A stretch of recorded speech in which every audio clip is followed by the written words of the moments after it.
چه مرگته لعنتی؟ ها؟ چه مرگته؟ فکر کردی تو تنها آدم روی کره زمینی که یه داستان غم انگیز داشته؟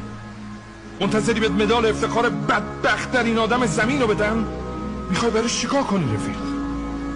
تو فرهنگی زندگی میکنیم که صبح تا شب از این حرف میزنیم که نرسیدم، به خاطر این، به خاطر اون، به خاطر همه ضربه هایی که خوردم. ما هممون ضربه خوردیم. میخوای بشینی تا آخر عمر راجع به همه اون سختی های حرف بزنی که تو زندگی داشتی؟ من یه لیست بلند بالاشو دارم از اون اتفاقایی که برات افتاده، اون چیزی که باید یاد بگیری و یاد بگیر و برو جلو. همین.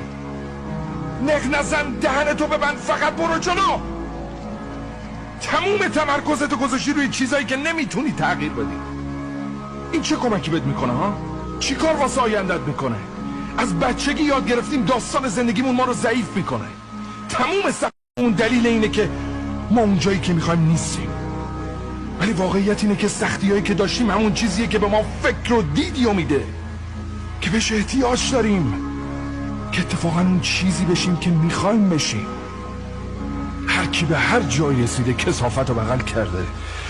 اگه خودتو قربانی ببینی، هرگز